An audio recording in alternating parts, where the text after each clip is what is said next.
Bonjour, donc je suis Claude Thérosier, je suis la fondatrice de Magic Makers. Magic Makers, on fait des ateliers où on apprend à programmer aux enfants de 6 à 15 ans avec vraiment un angle fort qui, enfin j'en parlerai plus là, qui est apprendre, ça prend du temps et ça demande à être accompagné. Donc on va proposer des ateliers dans la durée, toute l'année scolaire, ils vont venir toutes les semaines ou en stage à chaque vacances. Et nous on met beaucoup l'accent sur comment on va les accompagner pour qu'ils s'approprient des compétences à la fois techniques, celles du code, mais beaucoup plus larges que ça, et c'est ce dont je vais parler. Pour que vous voyez, on a à peu près 2 ans et demi, et on a cette année 1000 enfants qui sont inscrits, qui viennent toutes les semaines en atelier à l'année. Donc ça fait 150 ateliers par semaine, on commence à avoir un peu de recul, on va dire que c'est notre 3e année. Voilà. Alors, du coup, comme j'ai 3 quarts d'heure, ce qui en fait est beaucoup, j'ai pas prévu beaucoup de slides. Je peux dire beaucoup de choses. Ça m'intéresserait en fait avant, peut-être de savoir qui vous êtes et pourquoi vous êtes là et qu'est-ce qui vous intéresse dans le code et l'apprentissage du code. Peut-être s'il y a 2-3 personnes qui veulent me dire ce que vous attendez, ça m'intéresserait beaucoup en fait.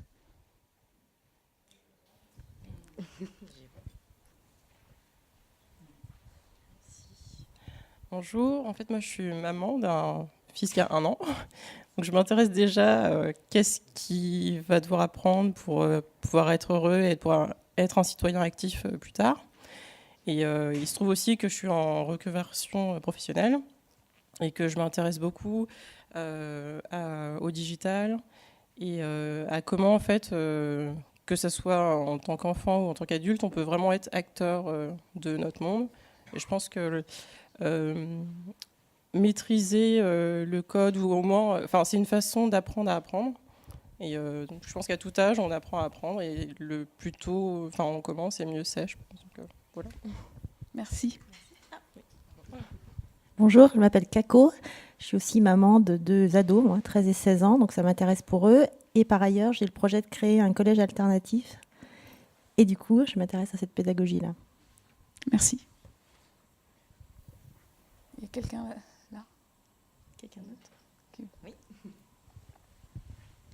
Bonjour, je m'appelle Michel, je suis maman de 3 ados et j'enseigne le français langue étrangère à des étudiants américains, donc 18-21 ans.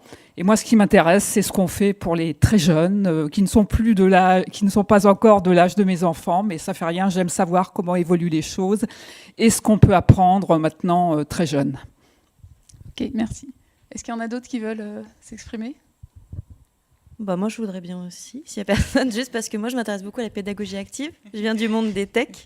D'accord. Et du coup, j'aimerais savoir ce que je vais raconter. D'accord. C'est ça. La première chose, c'est avant de partir directement sur le code, l'apprentissage du code, c'était rappeler pourquoi moi je considère que c'est important et indispensable d'enseigner le code aux enfants. Il y a déjà eu des éléments de réponse en fait dans ce qu'ont dit certaines personnes ici.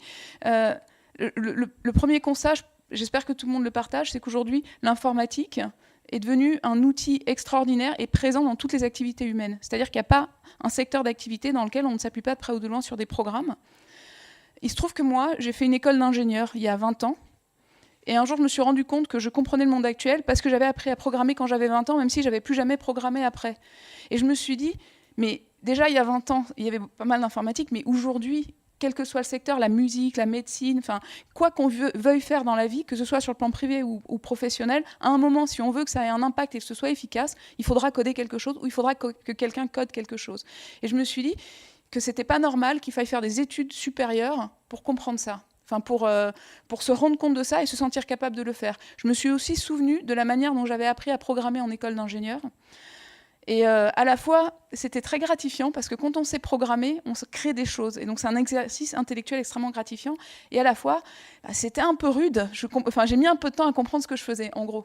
Et vraiment, je me suis dit, il n'y a aucune raison. On apprend tous à compter, on apprend tous à écrire. Il n'y a aucune raison qu'on ne travaille pas sur la pédagogie et qu'on puisse rendre ça accessible à tous. Finalement, c'est pas très compliqué, c'est de la logique, c'est simple. Voilà. Il n'y a aucune raison qu'on ne puisse pas rendre le code accessible à tous. Et quelque part, c'est presque un devoir, parce que si on n'a pas une certaine maîtrise du code ou une compréhension de ça, on subit le monde actuel. quelque part. En tout cas, c'est ma conviction. Donc ça, c'était le pourquoi. Et après, ce qui est intéressant également, c'est que... Donc au départ, je m'étais dit, voilà, il faut apprendre à coder pour maîtriser la technologie. Et je me suis rendu compte, en me formant, notamment, je me suis formée en fait auprès des travaux du MIT, du Media Lab et d'une prof de la Harvard Graduate School of Education. Donc c'est sur des méthodes, j'en parlerai après, qui sont justement des méthodes de pédagogie active, c'est ce qu'on appelle le constructionnisme. Et de fait, je me suis rendu compte que ça allait beaucoup plus loin, que quand on apprenait à programmer, effectivement, on apprenait une technique, un langage, comment ça fonctionne, comment mettre les choses, des règles à respecter, etc. Mais qu'en fait, c'était une opportunité pour acquérir des compétences qui allaient bien au-delà et qui étaient utilisables en dehors de la programmation informatique.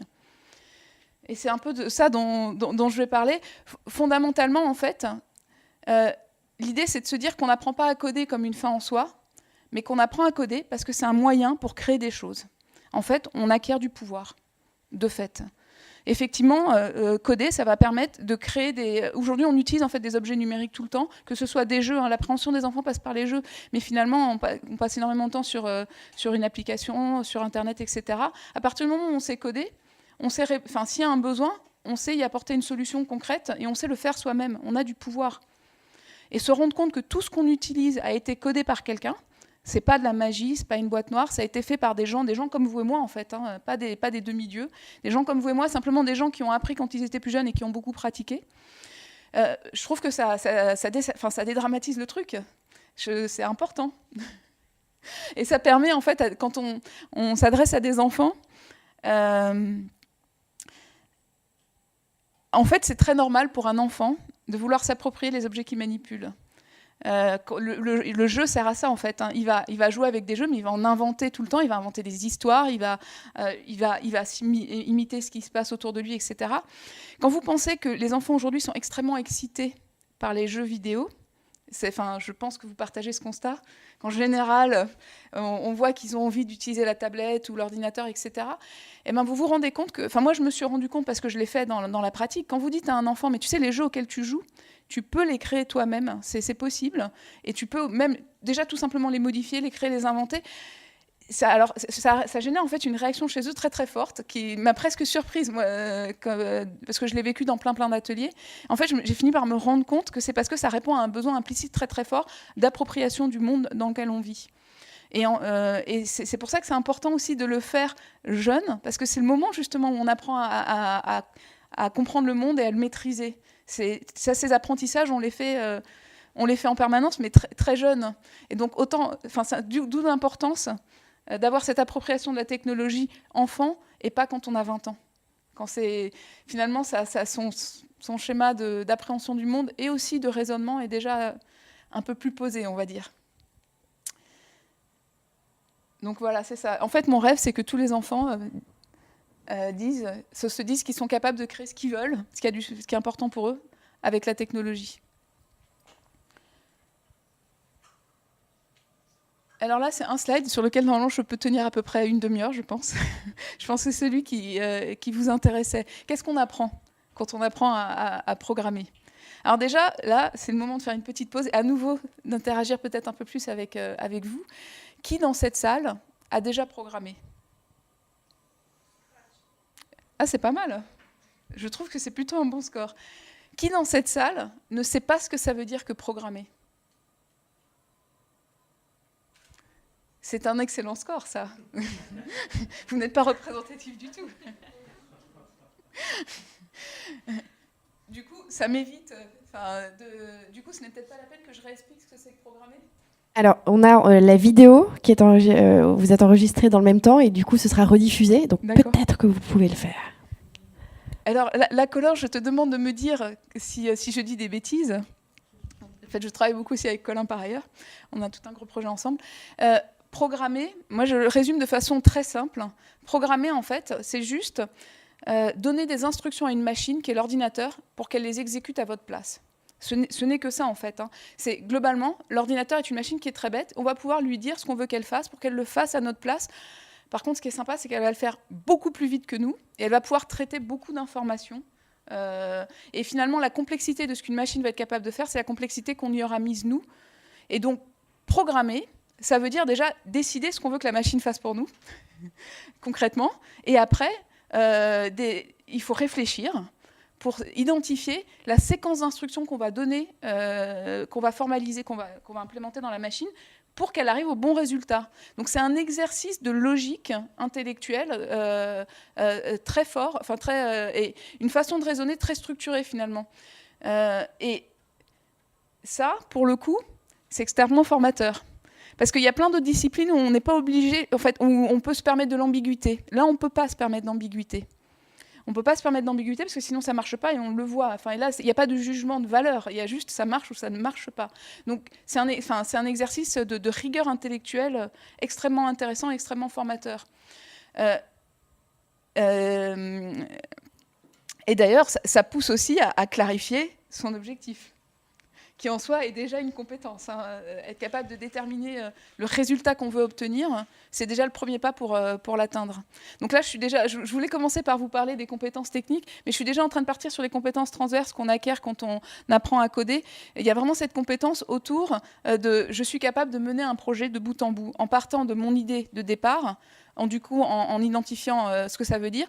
On va devoir couper en morceaux plus simples parce que je prends un exemple, un enfant qui arrive et dit « ouais, alors je vais faire un jeu, et alors le bonhomme, il va sauter, il va aller sur la lune, il va faire ça, ça, ça. » En fait, déjà, on va commencer à dire « tu peux pas tout faire d'un coup. » Alors déjà, c'est quoi ton univers? C'est quoi ton personnage? Comment tu le contrôles déjà? Est-ce que tu le contrôles avec la souris, avec les flèches? Comment tu interagis avec? Comment ton personnage interagit avec l'univers? C'est quoi les règles que tu veux poser? Et donc, on décompose comme ça tous les éléments qu'on veut mettre en œuvre.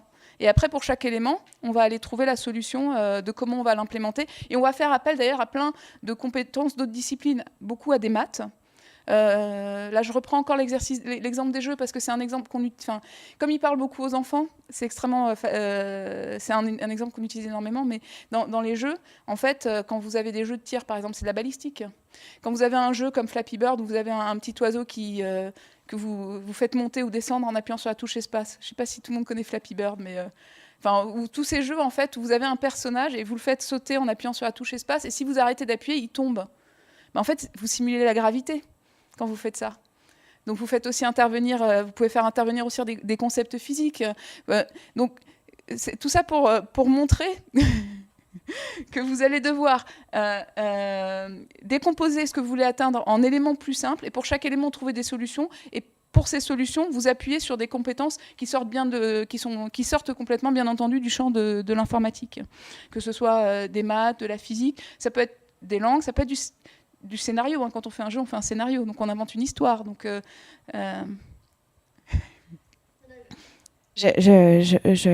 J'opine du chef, et à la fois je me questionne sur la façon dont on véhicule justement aussi je dirais des stéréotypes propres à la programmation, et je pense qu'il faut être vigilant quant à c'est-à-dire, je pense pas lorsqu'on parle de la programmation pour les enfants, on dit souvent il faut savoir faire des maths, il faut savoir faire ci, etc. Et je pense qu'effectivement, comme vous le dites très justement, c'est pas tant qu'il faut savoir faire des maths ou de la physique en amont, si ce n'est qu'on peut aborder ces matières par le biais de la programmation et décomplexer totalement le rapport que les enfants peuvent avoir aux maths, à la physique, en les rendant ludiques, de fait. C'est exactement ça. En fait, l'idée, et donc là on revient sur le principe de la pédagogie active, c'est de mettre l'enfant au centre de l'apprentissage. La première chose à faire, en fait, pour l'impliquer, c'est de lui proposer de faire des projets qu'il a envie de faire, que ça vienne de son désir à lui, et qu'il y prenne du plaisir. Et quand on est dans ce contexte-là, on va le mettre dans une situation où déjà il va chercher des solutions, et finalement c'est lui qui va avoir besoin de maths et de physique, et c'est lui qui va demander comment ça marche et qui va chercher à comprendre parce qu'il en a besoin pour atteindre son objectif à lui. Et donc là on crée un contexte, voilà, exactement, on crée un contexte favorable à l'apprentissage. Et on crée un contexte favorable à l'apprentissage. Il y a aussi le fait que quand on est dans du plaisir et dans des sensations fortes, en fait, finalement, on retient mieux, ça marque mieux, donc on intègre beaucoup mieux ce qu'on a pu appréhender comme concept à ce moment-là. Et du coup, on va être poussé à développer des stratégies de résolution d'erreurs, des stratégies de contournement. Donc ça aussi, c'est un apprentissage. Quand je suis face à une difficulté, comment je fais pour la résoudre? Déjà, je demande à mon voisin. Je cherche sur Internet si je suis assez grand.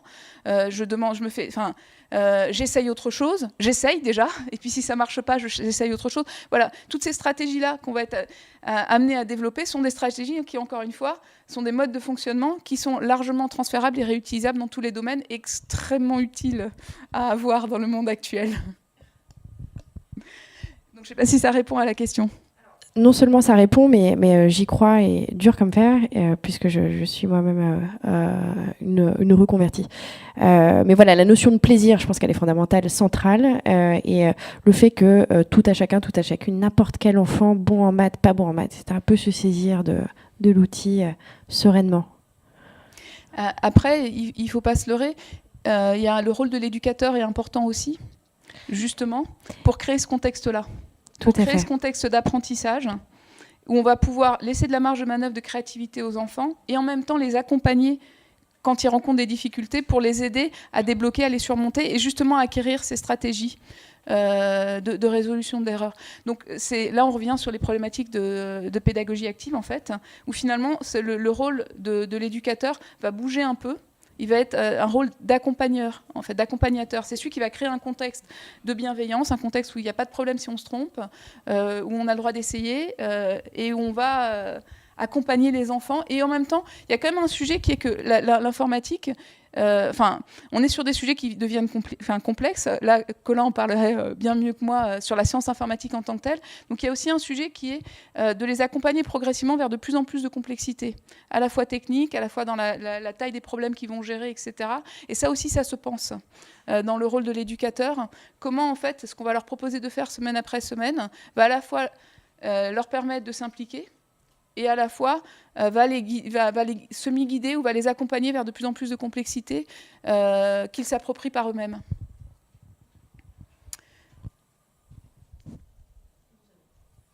Non, mais du coup, je pense que j'ai couvert les messages principaux de ce que je voulais dire. Alors moi, du coup, je souhaiterais rebondir sur la thématique de notre événement cette année, l'Open, qui met en place pour l'apprentissage du code, entre autres, tout un écosystème qui favorise le partage, l'échange, la collaboration et la contribution et le feedback. Alors bienveillant, on le souhaite, mais en tout cas, voilà, ça se place, on s'inscrit aussi dans ce cadre de pédagogie active et co-constructive, si je peux me permettre. Voilà, donc c'était aussi pour ça que c'était important pour nous de parler de l'open, parce que ce cadre est de fait pré-installé et permet, comme vous l'avez dit très justement il y a un instant, de s'adresser à son voisin, alors pas physique, mais dans l'espace numérique, et de lui dire, voilà, moi j'ai une question, voilà ma ligne de code, est-ce que je peux avoir ton input dessus ? Là-dessus, quelqu'un va rebondir et va dire, écoute, moi, ta ligne de code, je la trouve plutôt bien faite. Cependant, je te... Voilà. En toute bienveillance. Voilà, j'essaierai. Voilà. Bon, ensuite, la problématique de la place des femmes là-dedans, c'est encore autre chose. Mais bon, en tout cas, voilà, l'open permet aussi, favorise ce genre d'échange et de contact, et à contribuer à créer des monstres technologiques qu'on connaît aujourd'hui, tels que Wikimedia, qui sont des monstres, des gentils monstres, hein, puisqu'ils participent à l'éducation de tout le monde. Mais voilà. Mais du coup, je trouve que ce qui est intéressant, c'est de se poser la question, finalement, comment on prépare les enfants à tirer le meilleur parti de ces nouveaux environnements collaboratifs. Et finalement, l'apprentissage du code peut être vu aussi comme un levier. L'apprentissage du code pour les enfants jeunes peut être vu comme un levier justement pour acquérir ses capacités à apprendre, à travailler avec les autres, à trouver des solutions ensemble, à interagir. Et quelque part, apprendre à gérer ça et en tirer tout le bénéfice quand on sera adulte, en citoyen éclairé. Mais du coup, pour rebondir sur les pédagogies actives, est-ce que vous travaillez avec des enseignants ou des personnes qui sont référents sur ces méthodologies ? Alors, pas tellement en France, parce que moi, j'étais très bercée par la communauté autour de Scratch, en fait, et par tous les travaux du MIT. Donc, je suis plutôt en relation avec beaucoup d'éducateurs dans la communauté Scratch mondiale, en fait, et internationale. Alors, est-ce qu'on a des questions dans le public ? Des remarques co-constructive. Ah, je vois une main. Qui est bien. Je vous passe le micro parce que comme c'est enregistré. C'est une remarque sans surprise, mais c'est en t'écoutant, je me suis rendu compte, et en écoutant l'exposé précédent, je me rends compte qu'il n'y a pas un continuum, il y a une vraie rupture entre le code syntaxe, d'accord, où finalement il faut qu'on rentre dedans quelque chose sans liberté. Le code tel qu'on l'imaginait il y a quelques années encore dans les cours de technologie, où il fallait programmer un programmateur. D'ailleurs, où vous aviez un espace fini de possibilités. La combinatoire était compliquée, mais finalement, pour décider à quelle heure vous voulez allumer votre chauffage, et puis, ou votre montre, ou etc., tout est fini. Et le code dont tu es en train de parler ici, et où finalement c'est un espace infini, l'imagination de l'enfant est la limite qu'il a pour, bon, et ensuite la difficulté, la complexité de ce qu'il va mettre, pour pouvoir aller. Donc il y a vraiment un mot important qui, quand j'écoute ça, qui me semble qu'il faudra qu'on réutilise, c'est le mot liberté. Mais oui, en fait, le code, pour moi, devient un outil de liberté. Un outil de prise de pouvoir et de liberté. Totalement. Et d'autonomisation, dans ce sens. Exactement, et d'autonomisation. C'est-à-dire que finalement, maintenant, je suis capable de trouver des solutions à mes problèmes, de proposer des solutions, de construire des choses et d'avoir un impact sur le monde. Et du coup, moi, j'ai une question pour l'Assemblée. Est-ce que parmi vous, il y a des mamans, des papas qui ont mis des outils numériques dans les mains de leurs enfants, et si oui, quel a été votre constat, enfin, comment est-ce que qu'est-ce que vous en avez tiré comme expérience parentale? Ah. Bon, alors, je vais commencer par la première question. Y a-t-il des mamans et des papas dans la salle? Ça oui, parce qu'il y en a qui sont présentés comme des mamans tout à l'heure. Qui ont des enfants en petit âge, des enfants, des ados, voilà, qui sont en âge d'apprendre et de découvrir le code pour la première fois, et de s'en saisir pour augmenter leur vie personnelle, peut-être pas professionnelle, mais en tout cas d'étudiants, et citoyenne peut-être, sait-on jamais. Ah, donc vous avez observé des choses. Qu'est-ce que vous avez observé? Moi, c'est ça, je suis curieuse. Quel est votre retour d'expérience en tant que parent? Qu'est-ce que vous vous êtes dit à ce moment-là? Enfin... Alors, expérience en tant que parent d'une petite fille de 12 ans qui commence donc à apprendre Scratch à l'école. Mais que c'est génial, en fait. C'est le seul, entre guillemets, devoir pour lequel il ne faut pas dire tu vas faire du Scratch. Et puis moi-même, je m'amuse énormément. Donc voilà, les aspects ludiques sont là. Je ne sais pas. Qu'est-ce que ça vous va? Ouais. De quoi? Ah ben bien sûr, mais je fais du Scratch moi aussi. Oui. Mais, du coup, pour terminer, je peux vous montrer une petite vidéo de ce que justement des enfants peuvent arriver à faire. Parce que c'est vrai que j'ai beaucoup parlé Scratch parce que pour les petits à partir de 8 ans et pour tous ceux qui n'ont jamais codé, c'est un moyen d'entrée très accessible, très ludique, etc. Mais en appliquant le même esprit, on peut utiliser plein d'autres outils et faire plein d'autres choses. Là, je vais vous montrer un exemple qu'on aime bien parce qu'il est assez impressionnant. C'est dans un atelier. Nous, on fait aussi des ateliers en fait, où on fait carrément des objets connectés avec de l'impression 3D, de l'électronique, de l'Arduino et du code. Et là, on faisait ça avec des drones. En fait, on avait des mini-drones de Parrot et les enfants devaient les customiser en rajoutant des morceaux avec de l'impression 3D, en rajoutant des commandes supplémentaires avec des capteurs, enfin de l'électronique, etc. Et donc là, Alice, qui a 11 ans, elle a fabriqué une manette que vous voyez là pour piloter son drone. Donc ça, c'est un petit drone Parrot qui vole. Normalement, vous pilotez avec l'iPhone ou l'iPad comme ça.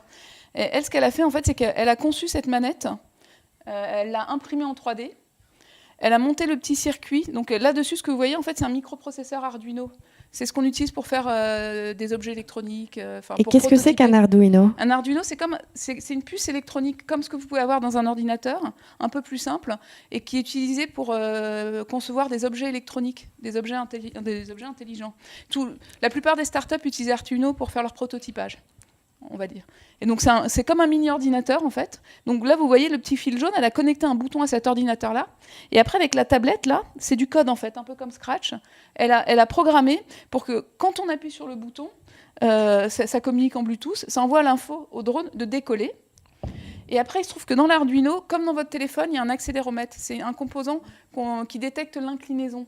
Et donc elle a programmé pour dire, quand tu détectes que j'incline vers l'avant, envoie l'ordre au drone d'aller vers l'avant. Quand tu détectes que l'accéléromètre est incliné vers l'arrière, envoie leur drone de reculer. Donc en termes de complexité, c'est pas très compliqué, mais elle a quand même maîtrisé, elle a conçu le truc de bout en bout, elle l'a fabriqué et ça marche. Donc elle avait fait ça, c'était un stage d'une semaine. Ah, attendez, il faut que j'arrive à lancer la vidéo. Est-ce que ça marche là ?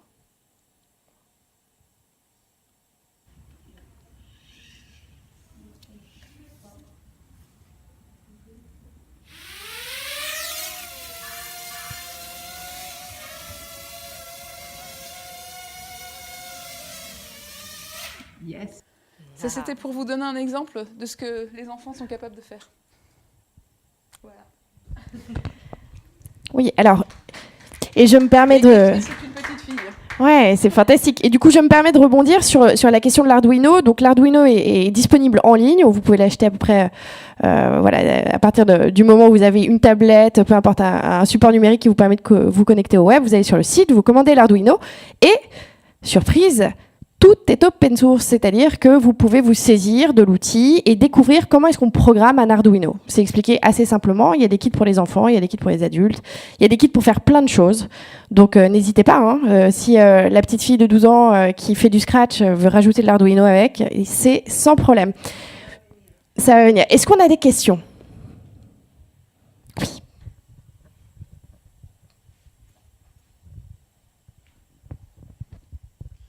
Bonjour, merci pour ce témoignage. Moi, j'ai un peu envie de faire l'avocat du diable, enfin peut-être de vous titiller sur les résultats et je dirais la frange de la population à qui ça s'adresse vraiment. Bon, même si moi j'ai un petit garçon qui a 12 ans et j'ai entendu parler de Scratch aussi, donc j'ai l'impression que ça diffuse. Mais voilà, est-ce que tout ça... c'est vraiment, ça a vraiment tant de succès que ça, ou est-ce que vous n'êtes pas en train de nous montrer uniquement les gens chez qui ça marche, quoi, entre guillemets, quoi. Alors, concrètement, je suis pas en train de vous montrer les gens pour qui ça marche. Je suis en train de vous montrer ce que les gens font quand ils ont l'opportunité d'apprendre à programmer dans ces conditions. L'intérêt de la pédagogie active, justement, c'est que c'est adapté et c'est ouvert à tous les enfants. Donc, c'est pas une question de est-ce que l'enfant est meilleur qu'un autre ou pas. La vraie question, c'est la question de l'accès à ce genre d'enseignement et d'apprentissage. La bonne nouvelle, c'est que maintenant, la programmation est dans les programmes scolaires. Depuis cette rentrée-ci, il y a même une épreuve de programmation au brevet.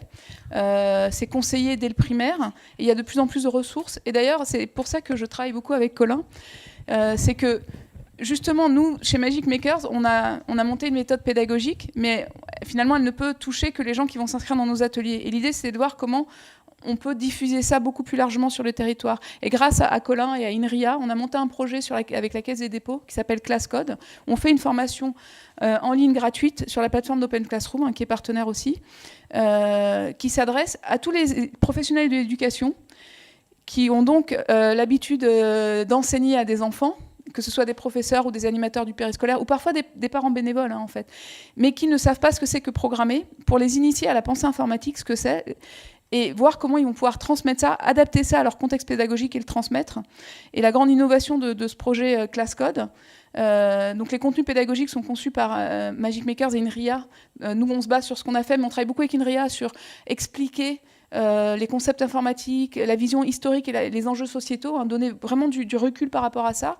Et après, la grande innovation, ce qu'on essaye de faire pour que ça ne reste pas un MOOC que ne suivent que ceux qui sont volontaires et ont du temps, c'est de créer des temps de rencontre avec tout un maillage du territoire et beaucoup de partenaires, des régions, Canopée, la Ligue de l'enseignement, etc., pour que quand on suit un MOOC de 3 à 4 semaines, on puisse avoir 2 temps de rencontre près de chez soi, on puisse rencontrer d'autres personnes qui le suivent, et du coup pas être tout seul, et se rendre compte, et créer finalement des communautés pédagogiques locales qui s'emparent du sujet. Et on espère avec ce genre d'initiative, et il y en a d'autres en ce moment, justement faire que toucher le plus grand nombre de professeurs, le plus grand nombre d'animateurs du périscolaire, et donc le plus grand nombre d'enfants possible en France.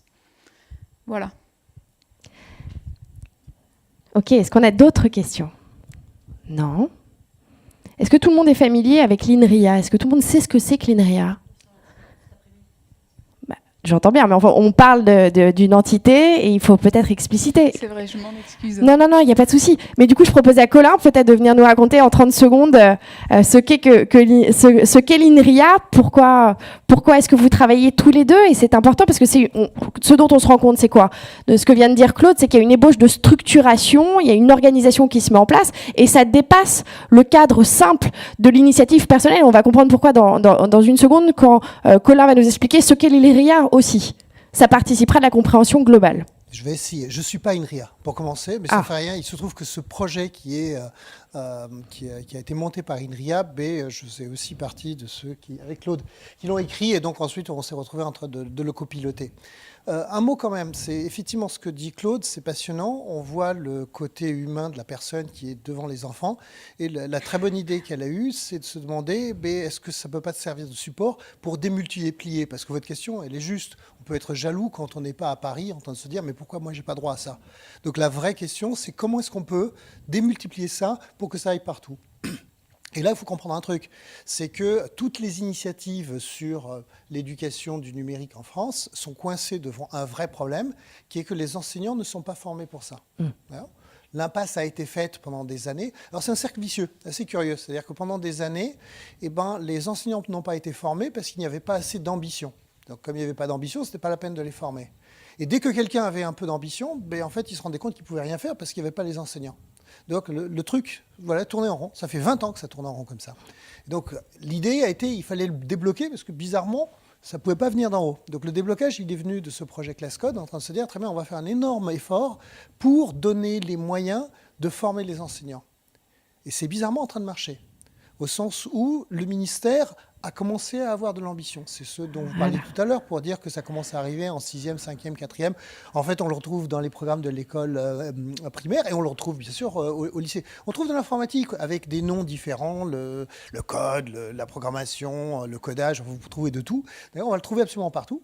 Mais le fait qu'il y ait de l'ambition, ce n'est pas la seule raison. L'autre raison, c'est qu'ils ont vu que les États-Unis, que tous les pays autour de nous s'y mettaient, donc c'était peut-être important, ou qu'on calcule que 80% des métiers de demain seront impactés par ça, c'est-à-dire que si on ne sait pas faire, on ne fait pas partie des 80% des gens qui vont être employés, donc c'est quand même important. Donc, mais il y avait le début de moyens pour pouvoir y aller, c'est-à-dire il y avait au moins une formation qui se mettait en place. Alors restera à ce que, d'une façon ou d'une autre, les enseignants rejoignent et se disent très bien, en tant qu'enseignant, est-ce que je peux être formé à faire ce qu'on est en train de voir là et à faire ça dans un cadre, et là où on voit INRIA arriver. Voilà. INRIA, c'est le grand centre de recherche sur les sciences du numérique en France, donc un peu d'informatique, informatique. C'est notre MIT à nous. Ils sont tout à fait. C'est la recherche, Et donc, quelque part, ils ont des spécialistes de chacune des branches. Il y a des gens qui ont réfléchi à pas mal de choses. Et le résultat, c'est que il y a une cohérence là-dessus qui va depuis qu'est-ce qu'on fait à des enfants de 8-9 ans est-ce que c'est raisonnable, c'est-à-dire est-ce que quelque part ça correspond à la science qui est derrière, c'est-à-dire est-ce qu'on est en train de leur raconter quelque chose qui peut se projeter dans la science, ou est-ce que ça va être quelque chose et après on va devoir leur dire t'oublies tout ce que on t'a dit, d'accord, parce qu'en fait c'est pas comme ça que ça marche, d'accord, c'est tout à fait autre chose. Merci beaucoup, Colin. Et du coup, moi, je voudrais rebondir aussi sur ce que vous avez dit, Claude, tout à l'heure. Vous avez parlé du fait que la programmation dépassait strictement le cadre du développement informatique. Et cette ébauche de collaboration, d'interdisciplinarité qui se met en branle avec les gouvernements, les différentes institutions étatiques, témoigne bien, pour répondre à votre question, monsieur, de la nécessité pour toutes et tous de s'emparer du sujet numérique pour ses enfants lorsque l'on est parent, et d'autonomiser les enfants, comme l'a dit Claude très justement tout à l'heure, pour qu'ils puissent eux-mêmes être co-constructeurs de leur éducation. Quelque chose dans le genre, non ? Oui. Non, mais effectivement, je pense que on a tous une part de responsabilité, et que, il y a aussi on parle souvent du colibri, mais en fait, moi, au départ, quand j'ai lancé Magic Maker, c'est parce que j'ai cherché des ateliers de code pour mon fils qui avait 8 ans en me disant à Paris, j'ai bien trouvé un truc un peu bobo, là. Et ça n'existait pas du tout. Et là, vraiment, ça m'a fait l'effet d'un fossé dans mes pieds. C'est juste pas possible qu'il n'y ait rien. Puis je me suis dit, je vais le faire. En commençant petit, puis de plus en plus grand. Mais comme quoi, si En prenant chacun sa part de responsabilité, en agissant pour ce qu'on pense important, on peut tous contribuer à faire avancer la société. Merci Claude. Merci. Est-ce qu'on a encore quelques questions? On a des témoignages. Est-ce que vous vouliez nous parler tout à l'heure de l'expérience de votre fils ou de votre fille, du coup, je sais pas, mais... Ok, les deux, bah super. Alors, bonjour, j'ai 2 enfants, donc une fille qui est au collège, qui est en 4e, qui a 13 ans. Et dans son programme, elle avait 2 expériences, donc de code avec Scratch. Et plus récemment, un petit robot qu'on les a fait acheter en technologie, je pense, pour le programmer. Donc ça se vend sur Internet ou peut-être dans les magasins. Et on peut effectivement, donc c'est très bon marché, hein, en haut 2 €. Et ensuite, c'est le travail que les enfants fournissent pour le programmer, pour le faire évoluer, qui est intéressant. Voilà. Et donc j'étais aussi à la recherche de cours de code pour mon petit garçon qui a 7 ans maintenant, qui est totalement collé à sa tablette, mais pas pour travailler, plutôt pour jouer, et même pire que jouer à Minecraft, il regarde des vidéos comment jouer à Minecraft. Parce que je trouve ça totalement débile. Bon,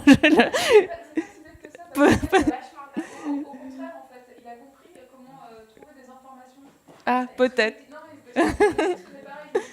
Oui. C'est une stratégie d'apprentissage. Oui. Alors ça le passionne, mais je ne vois pas ce qu'il peut faire pendant des heures et des heures à regarder. Parce que pour le coup, Minecraft est un des jeux les plus éducatifs, on va dire, parce que c'est un jeu où on va pouvoir créer des choses. C'est comme un Lego virtuel. Oui. Et donc, quelque part, le fait que votre fils aille regarder des vidéos pour comprendre comment atteindre ses objectifs, c'est ça, en fait. D'accord.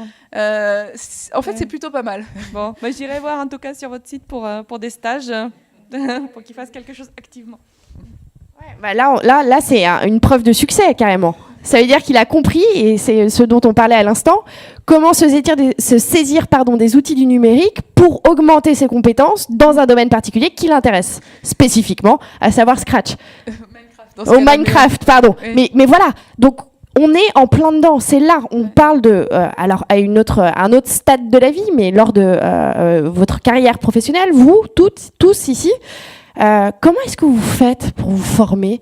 Vous attendez que votre entreprise vous organise un... Non.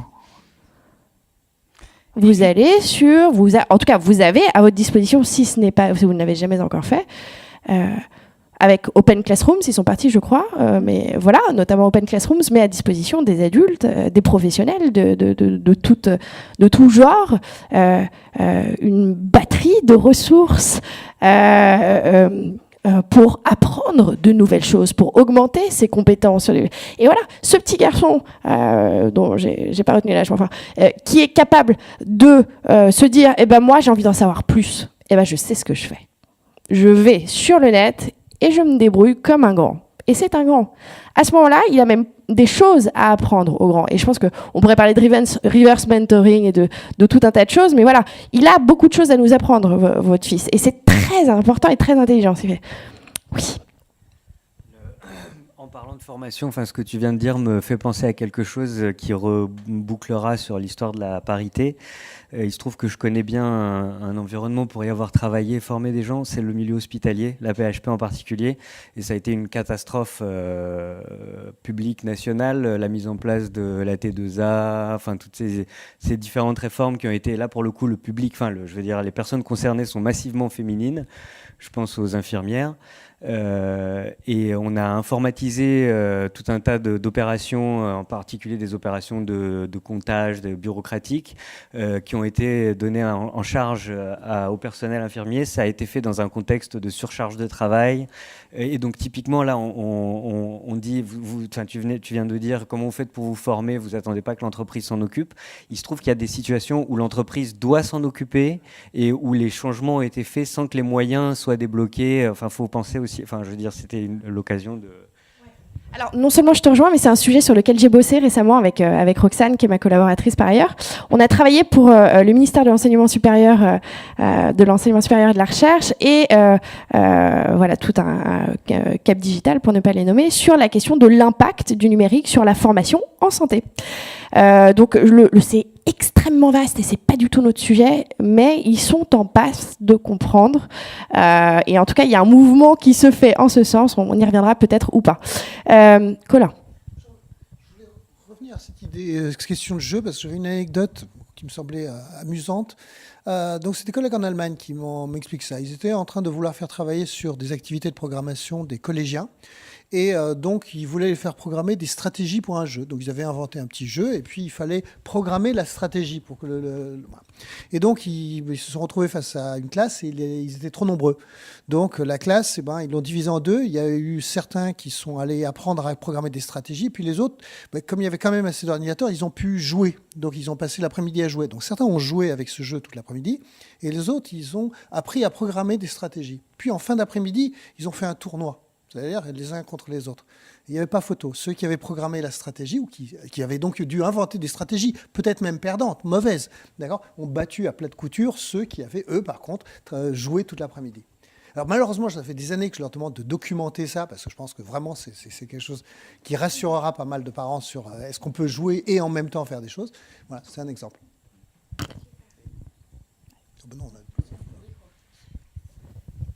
Autre chose. Un témoignage. Ah, une main qui se lève, ça c'est bien.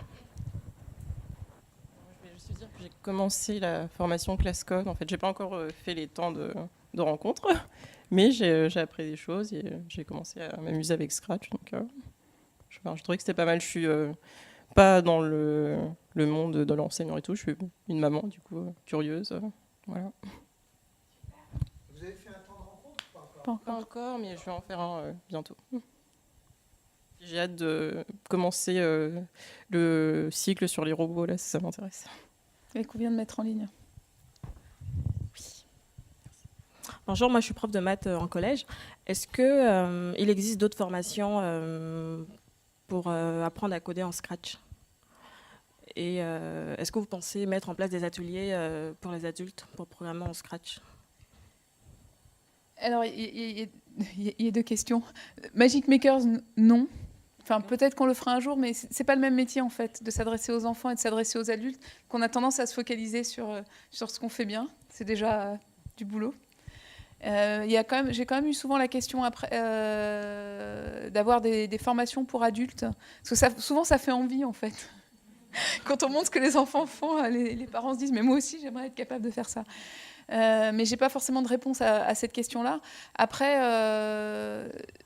pour le coup, mine de rien, Class Code joue ce rôle-là parce qu'on a pris le parti pris sur Class Code justement de commencer par langue pratique et de montrer donc aux gens qui suivaient, aux apprenants, aux gens qui suivaient la formation, les mettre dans la situation d'être capable de créer des choses avec Scratch et de comprendre ce qu'ils faisaient, en disant que c'était le prérequis pour être capable de transmettre. Donc ça reste un cours en ligne, mais du coup c'est un cours en ligne qui permet d'apprendre à programmer avec Scratch sur le premier module. D'accord, merci. Juste compléter, c'est quand vous avez dit je suis prof, Class Code est fait pour vous. Quand vous dites que vous êtes prof de maths au collège, là il y a un enjeu qui est compliqué parce qu'on n'est pas en train de demander aux profs de maths de collège de faire un petit peu d'initiation. Sinon, il va y avoir un problème quand même dans l'éducation nationale. Si tout le monde fait uniquement de l'initiation année après année, les enfants vont vite s'ennuyer. D'accord ? Donc les profs de maths ont une mission plus forte. Ici, on est quand même, le thème, c'est open pour les STEM. Donc les STEM, c'est pas simplement un enseignement un petit peu comme celui qu'on peut faire où on fait commencer les gens. Donc pour les profs de maths de collège, il y a un vrai enjeu. Class Code est un bon point de départ. Suivez-le. En attendant que l'éducation nationale vous propose autre chose. Mais il faudra autre chose. Mais du coup, moi, j'ai une question pour Claude. Alors, moi, ce que j'aimerais savoir, c'est, on a vu, vous avez vécu une aventure entrepreneuriale, je crois, formidable, Magic Makers, en tout cas, dans l'écosystème, on sait tous et toutes ce que c'est, on aime beaucoup, c'est une entreprise qu'on affectionne particulièrement.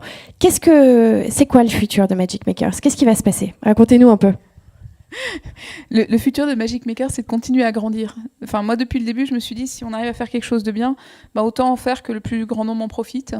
Et donc là, mon enjeu, c'est vraiment de consolider ce qu'on a fait, de voir comment on peut faire de plus en plus d'ateliers en gardant l'esprit et la qualité. C'est ça le gros enjeu. Et est-ce que vous êtes à la recherche de compétences particulières ? Comment est-ce que vous vous structurez ? Comment... Est-ce qu'on peut diffuser quelque chose? Est-ce qu'on peut participer à ce faisant, à augmenter votre projet d'une manière ou d'une autre? Est-ce qu'on peut vous accompagner? Déjà, parler de nous, c'est très bien. Hein. Je pense que c'est la meilleure chose. Ce qui nous rend le plus service, c'est de parler de nous et de diffuser ce qu'on fait.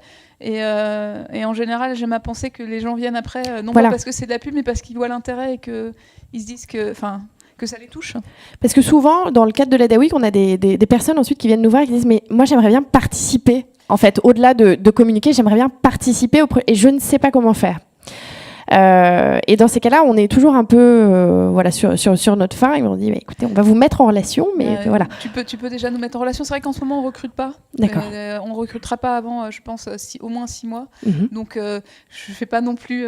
Après, parfois, il y a de très belles choses qui naissent de rencontres impromptues et fortuites et des choses qu'on ne peut pas prévoir à l'avance. D'accord. Donc, continuez à faciliter la communication. Voilà. En tout cas, bravo, Claude. Merci beaucoup.